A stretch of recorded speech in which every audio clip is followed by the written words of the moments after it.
This video was made possible thanks to the support of our amazing patrons. We couldn't do this without you.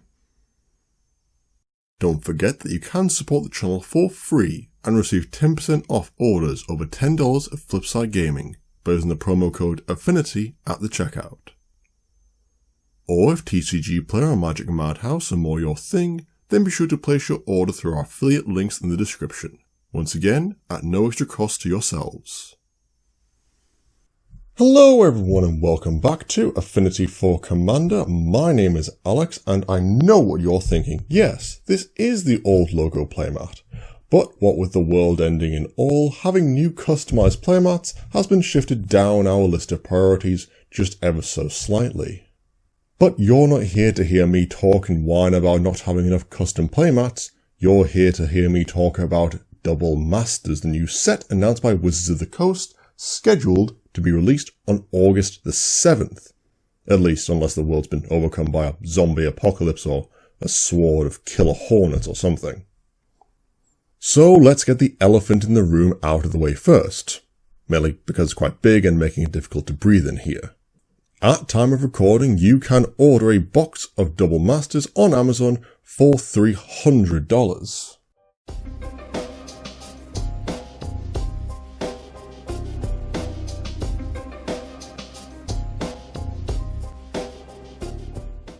Now, considering for the exact same price, I can get all 5 of the Commander 2020 decks, as well as suitable upgrades for them, which you can definitely find some suggestions in the videos linked here. This box had better contain some immense value to justify this price tag. And from all the information we have so far, it seems that Wizards of the Coast have looked at the entire MTG community and said, hold my beer. 2 rares and or mythics in the same pack, 2 foils which can also be rares or mythics in the same pack, as well as 2 box toppers with new art that is fully extended outside the borders as well. So that's pretty darn good. So if we're looking at just the box themselves, we're going to be getting the exact same amount of packs per box, 24. But because of the doubling of the rares, we're going to be getting 48 rares or mythics per box as opposed to old Masters sets. And yes, I have indeed seen what you've done there, Wizards. Very clever.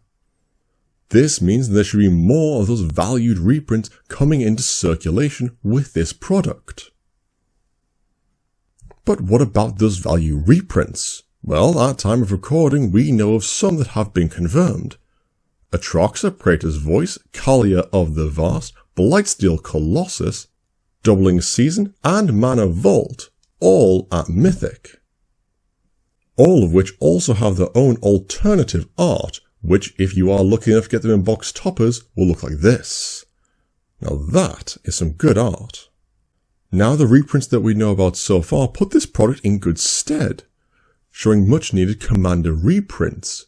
Looking at Atraxa and Kalia, both of these cards have only had 2 printings, either in their Commander decks or in an anthology. Not the best for reprinting cards, I'll tell you right now. Whereas the loveliness that is Blightsteel Colossus has only ever had 1 printing. It's almost like the Wizards is ashamed of whenever they printed Infect and don't want to repeat it when they went through that dark gothic stage of development. Yeah, I remember having one of those. It was all dyed black hair, leggings, and guy liner for days. Let's not talk about it. But this does give me great hope for the set. So now let's talk about what we need to see to make this set great. Firstly, absolutely no upshifting rarities. When Snapcaster Mage got upshifted from rare to mythic, that was a massive kick in the teeth for anyone wanting to enter Modern in a control style. After all, in that format, you need 3 or 4 of this one card to be able to play those types of decks. Or for example, let's take a card like Kiki Jiki for instance. Other than its initial printing, all further printings of this gobbo have indeed been at Mythic, and as this graph is going to show you, has done very little to help the price of it.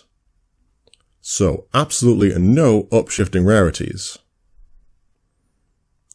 Oh, well, that's not very helpful, but okay, apart from this one, you can have 1 Wizards, that's it, we're done now. No more upshifting rarities.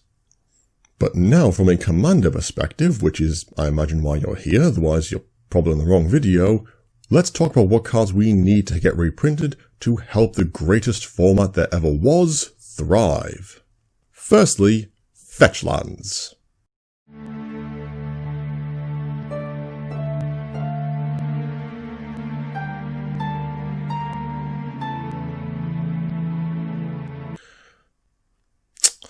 Well, never mind then. Well, what else do we need? Well, primarily it's going to be stuff that are staples of the format but have expensive price tags, primarily due to their low availability rather than huge power levels. So what cards are we looking for? Stuff like Oracle of Moldiah, Cyclonic Rift, Machias the Unhallowed, Sensei's Divining Top, and Primal Vigor. All very powerful cards in their own right, and also come with quite a nice price tag, if you have them. But as lovely as all those cards are, they need to be constantly reprinted to stop their prices just slowly, incrementally going up over and over time. And as a small side note, as I imagine most of you know by now, but I doubt Worldly Tutor will be in this set, for several reasons. Number 1, the cards decided to put in the Magic the Gathering sets are decided months and months before the set's actually released, and this price gouge of this lovely creature tutor has been rather recent. And number 2, we also have a lovely green Commander Masters set coming out later in the year, where I will be deeply shocked and surprised to find it not in that product.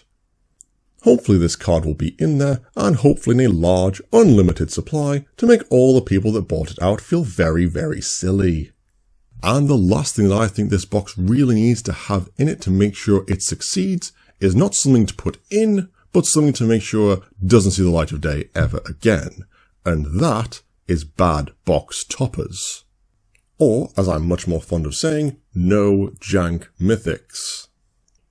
Let's take a look back at when Wizards first attempted box toppers in Ultimate Masters. We had some exceptionally good ones, like Liliana of the Veil, Khan Liberated, Noble Hierarch, and then Stirring Weirwood and Lava Claw Reaches. I know that having the equal opportunity to pull this or this is all part of playing a trading card game, but we should definitely seek to minimize those feels bad moments. Now, I'm not saying all mythics have to be Liliana of the Veil level, but no jank box toppers, please, Wizards, and certainly no jank mythics. Hashtag no jank mythics.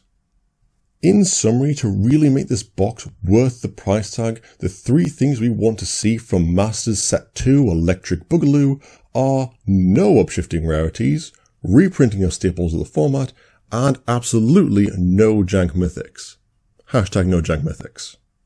If we see these things, then Double Masters the Revengeance may very well prove to actually be a positive step forward, providing a greater number of rares and mythics to help circulate more of those much needed cards, which in turn should lower their prices, even but a little. And who knows, with the introduction of Blightsteel Colossus, maybe Wizards will finally reprint Skittles or Triumph of the Hordes. And maybe pigs will start flying and mono white will become viable in Commander.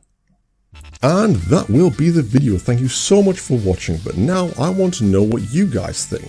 Which cards do you deeply hope will be printed in Double Masters? Whatever your thoughts, leave them in the comments below, and don't forget to like, subscribe, and also click that bell icon for notifications. You can also support us on Patreon and follow us on Twitter @4Commander. Links are in the description, and as always, we will see you next time.